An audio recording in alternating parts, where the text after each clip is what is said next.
کہ دہشت گردی میں بہت سی قومیں شریک ہیں، لیکن یہ الزام صرف مسلمانوں پر ہے۔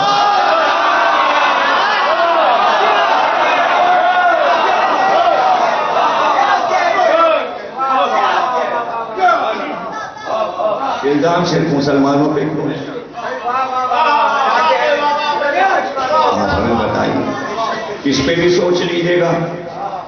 کیا ہندوستان کے ہندو دہشت گردی نہیں کرتے رہے؟ کیا خود عیسائیوں نے دہشت گردی نہیں کی؟ کیا یہودیوں نے دہشت گردی نہیں کی؟ لیکن الزام مسلمانوں پہ کیوں ہے؟ اس لیے کہ یہودی، عیسائی، ہندو نے کوئی واقعہ کربلا نہیں کیا۔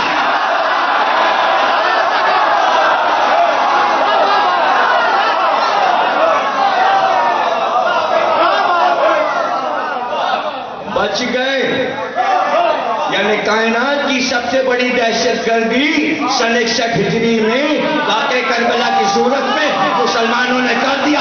اب جہاں بھی کچھ ہوگا انسانیت کا نقصان الزام ان پہ آئے۔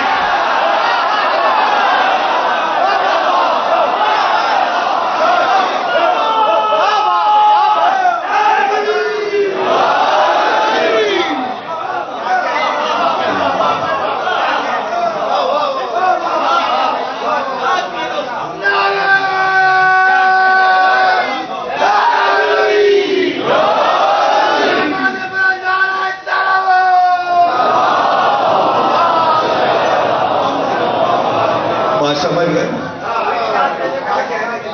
تو جناب عالی، آپ کیسے اس داغ کو کھرچ کے پھینکیں گے؟ ناممکن۔ اس کا آسان طریقہ یہ کہ جن لوگوں نے اس واقعے کو بنایا، روٹ بنایا، تیاریاں، بنیادیں، ان سے نفرت شروع کر دی، آپ بچ جائیں گے۔ کیوں لگتے جا رہے ہیں الزام؟ اس لیے کہ آپ کسی طرح واقع کربلا کے 50 سالہ مجرموں کو مجرم کہنے کو تیار نہیں ہے۔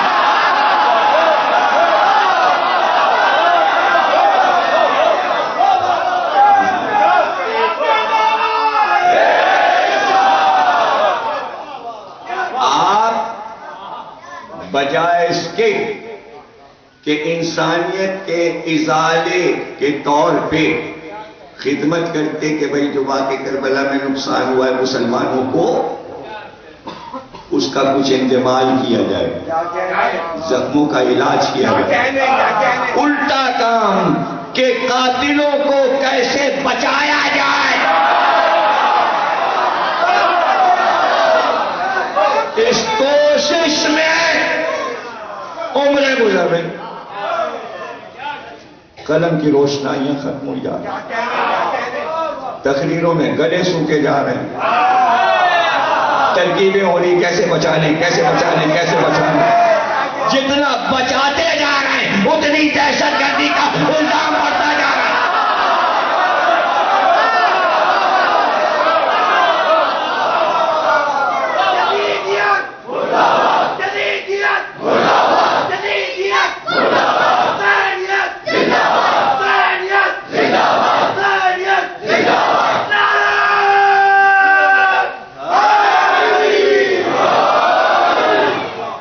فائدہ ان کو بچانے سے فائدہ آپ بتائیے۔ ارے بھائی اتنا اختیار ہو آپ کے پاس کہ آخرت کی جہنم کی آگ سے اگر آپ بچا سکتے ہیں تو بچا لیجیے۔ زبانی جمع خرچ سے کیا فائدہ؟ اب تک تو بچاتے بچاتے آپ یہ اعلان نہ کر سکے کہ وہ جنت میں جائیں گے، اس لیے کہ جنت جہنم کے فیصلے رسول کے دور میں ہو چکے۔ باقی تھوڑی رکھا رسول نے کہ امت کے ہاتھ میں دے دے کون جنت میں جائے گا کون جہنم، پہلے ہی بتا گئے دشمنی کرے گا وہ جہنم میں جائے گا. جو علی کا دوست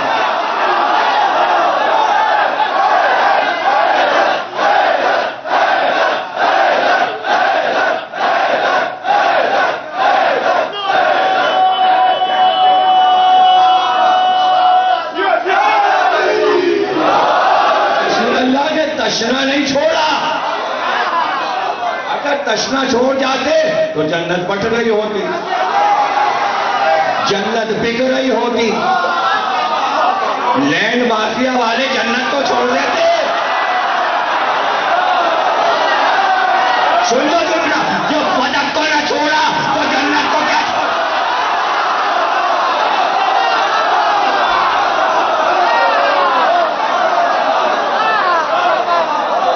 جنت وہ تو ہاتھ میں نہ رہی, ورنہ جنت کے پلاٹ بھی دکھتے. وہ تو بہت بڑا راہب تھا, وہ تھا نا, ہر سال اعلان کرتا تھا اخبار میں اشتہار, جس جس کو جنت میں اپنا پلاٹ الاٹ کرنا ہو آیا. اتنا گز کا پلاٹ, اتنے کا قیمت دیکھی ہوگی. لوگ آ جاتے, پادری ہے, راہب ہے, جنت کا ٹھیکیدار ہے, وہ پیسے دے جاتے پادری کو, کہتے ہمارا پلاٹ وقف کر دو. ہر سال بیچتا تھا پلاٹ. ایک عیسائی ذرا عقلمند تھا قوم میں کوئی, وہ پہنچا, بہت سارے پاؤنڈس لے کے, روپیہ لے کے. تو پادری نے کہا کتنا بڑا پلاٹ جنت میں لینا چاہتے. نہیں, وہاں میں جنت میں کوئی پلاٹ نہیں. کب پھر آپ کیوں آئے؟ کب پوری جہنم ہمارے ہاتھ بھیج دی.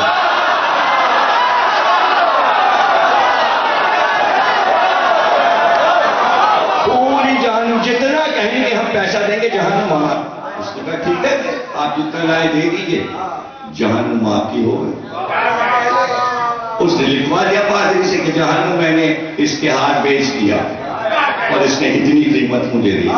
دوسرے دن اس آدمی نے اخبار میں اشتہار کیا, کہا میرے بھائیوں جہنم میں نے خرید لیا, اب ڈرنے کی ضرورت نہیں ہے. جنت میں پلاٹ ڈالو, سب کو جانا ہے.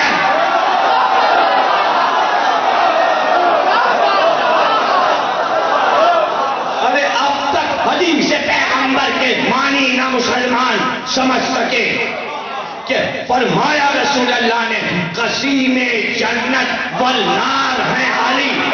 جہنم میں کوئی شیعہ جائے گا کیسے؟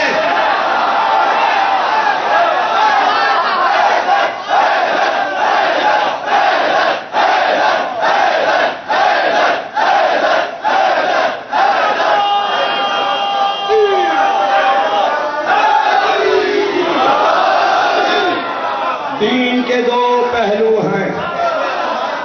آسمانی مذہب میں دو پہلو ہوتے ہیں, ایک روحانی اور ایک مادی.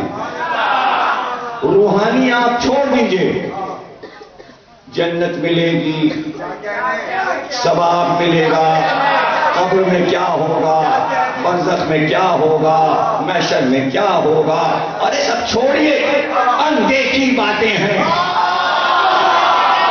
آئیے مادی دنیا کی بات کرتے ہیں, جو گزر رہا ہے, جو گزر چکا, جو آنے والا ہے. قوم کو تو سنبھالیے.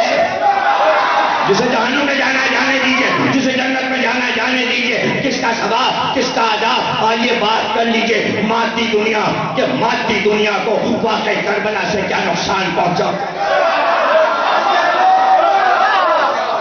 یہ سب بھول جائیے, جو حسین کو روئے گا تو وہ جنت پہ جائے گا, تو یہ ہوگا جو ماتم کرے گا, اور کچھ نے کہا بدعت ہے اور یوں ہے اور نہیں, رونا نہ چاہیے اور کالے کپڑے. ارے اس بحث کا کوئی فائدہ, یہ تو وہاں کے لیے باتیں ہیں. وہ دن جب آئے گا دیکھا جائے گا. اس وقت آؤ بیٹھ کے سارے دنیا کے مسلمانوں یہ سوچو کہ یزید نے انسانیت کو کیا نقصان پہنچایا.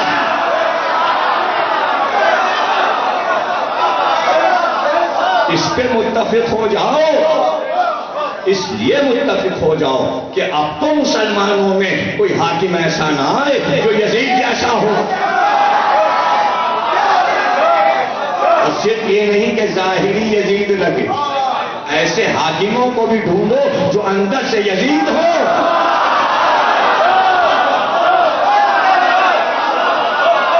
ایسے اس لیے کا نقصان ہے۔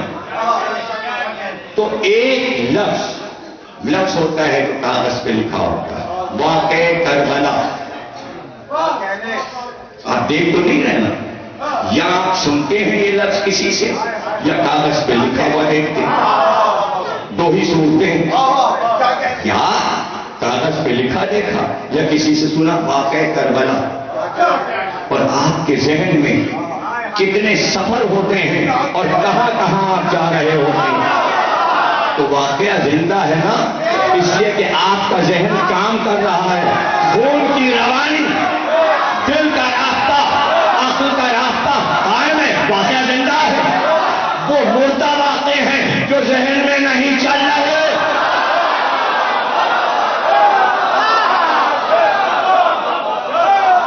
بس ایک تقریر جو طاقت کرواتی ہے وہ یہ کہ کچھ لوگ ہر جملے کو ضائع نہیں ہونے دیتے۔ اچھا، اب وہ لوگ کہ جو چاہتے کوئی جملہ ضائع نہ ہو، ہم غور سے سنیں، چپ بالکل بیٹھ، تو وہ ہیں دماغ کے کمزور۔ دیکھیں یہ جو چلا کے سن رہے ہیں، یہ بتا کے کہ جملہ ضائع نہیں ہونا، ہم باقاعدہ سن رہے ہیں، یہ ہے پریکٹس۔ کوئی کام پریکٹس کے بغیر نہیں ہوتا، ذہنی پریکٹس ضروری ہے۔ سناٹے میں سنا تو کیا سنا، خاموش رہ کے سنا تو کیا سنا، بتا کے سنو کہ ہم سمجھ رہے ہیں، ایک ایک جملہ سمجھ رہے ہیں۔ تو کتنی مشکل منزلیں ہیں جنہیں میں بالکل آسان بنائے دے رہا ہوں۔ نئی تقریر ہے، لفظ دیکھا ہم نے صلح حسن، لفظی کو دیکھا یا زبان سے سنا، اس کے پیچھے کیا ہے، اس کے پیچھے کیا ہے، یہ لفظ کہاں سے آیا، صلح حسن۔ جب دو آدمیوں میں سلو ہوگی تو وہ سلو ایک آدمی کے نام سے کیوں مشہور ہوگا؟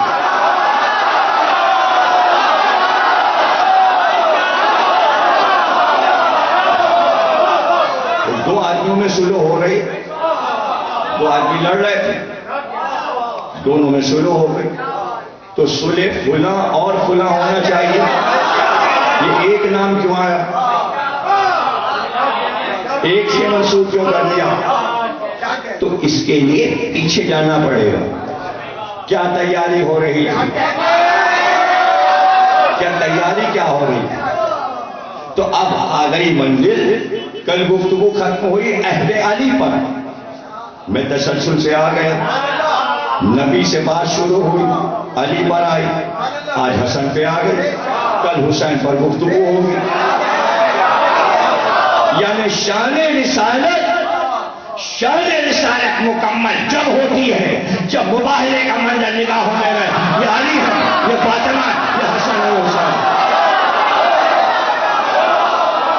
آپ شان رسالت کو کیا سمجھ رہے ہیں؟ شان رسالت مباہلے میں نظر آئی، شان رسالت گھر میں اس وقت نظر آئی جب حدیث قصہ میں پانچوں آ گئے، یہی پانچ جب باہر آ گئے اس کا نام مباہلہ ہو گیا۔ اب سب نے شان دیکھی، یہ ہے شان رسالت، تنہا نبی شان رسالت نہیں ہے۔ شان رسالت، تو یہ شان رسالت کے پہلو ہیں، اور ان پہلوؤں میں دو پہلو ہم گفتگو کرتے ہوئے یہاں تک آ گئے۔ تو اب آپ نے تو کہہ دیا سلو کر لی، بڑا آسان ادائیگی ہو گئی، اس آسانی سے سلو کر لی۔ اب یہیں سے ہمیں سوچ سمجھ کر بولنا چاہیے، سوچ سمجھ کر بولنا چاہیے کہ سلو حسن نے کی یا دشمن نے کی؟ تو دشمن نے کی۔ دیکھیے جدھر سے فرمائش ہوگی سلو نامے کی، 2 آدمیوں کا مقدمہ کورٹ میں چل رہا ہو اور زوردار چل رہا ہو، اور ایک کہلوائے دوسرے سے سلو کر لیجیے، معاملے کو ختم کر دیجیے، تو فرمائش اس کی ہے جس نے کہا ہے، اس کے معنی وہ کمزور پڑ رہا ہے، جبھی تو وہ دوسرے فریق سے کہہ رہا ہے سلو کر لیجیے، اب معاملے کو ختم کیجیے۔ تو بھائی اتنی بڑی کمکری فرمائش معاویہ نے کی تھی کہ سلو کر لیجیے، حسن نے نہیں کی تھی۔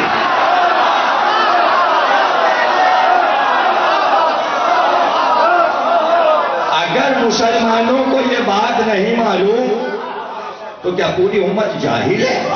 تو کم از کم شیعوں کو تو معلوم ہو، حسن نے نہیں کہلایا تھا کہ سلو کر لے، معاویہ نے کاغذ بھیجا تھا کہ سلو کر لیجیے۔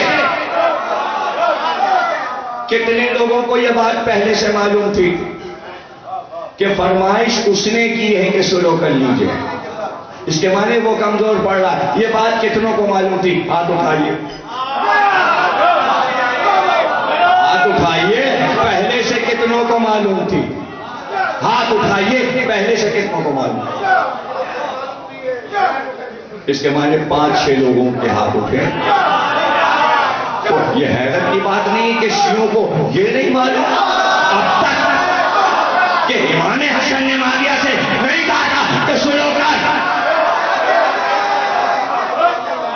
ارے یہ حیرت کی بات نہیں ہے۔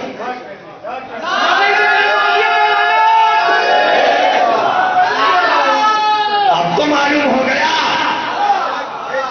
تو اب آپ پر واجب ہو گیا 5-5 کو بتائیے۔ سلح حسن کہنے کا مطلب یہ حسن کمزور پڑ رہے تھے تو انہوں نے کوئی ریکویسٹ کی معاویہ سے کہ سلو کر لے، ہے نا مکانہ سوچ؟ تو اب تک آپ اپنے ائمہ کو نہیں سمجھے۔ ٹھہرو، اور اگر ایک آدمی یہ سب کچھ سمجھا رہا ہے تو پوری قوم دشمن بن جائے۔ شرم آنی چاہیے۔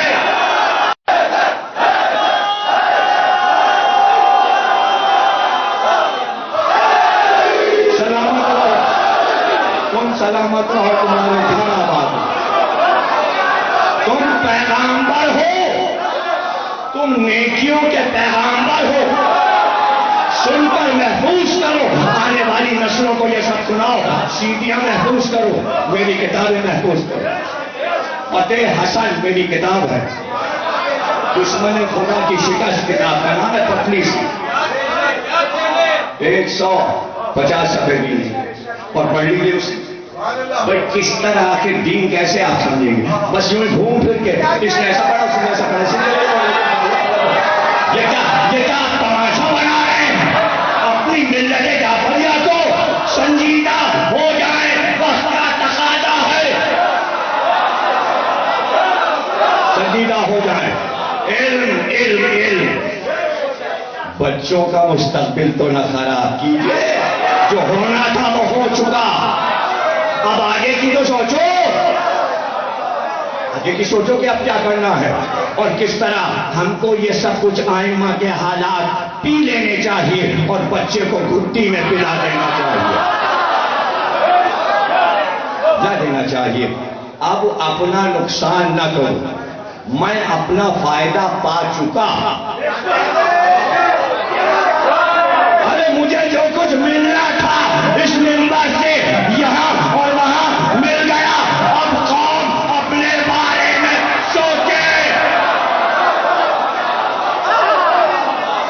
میرا کیا سوچیں گے؟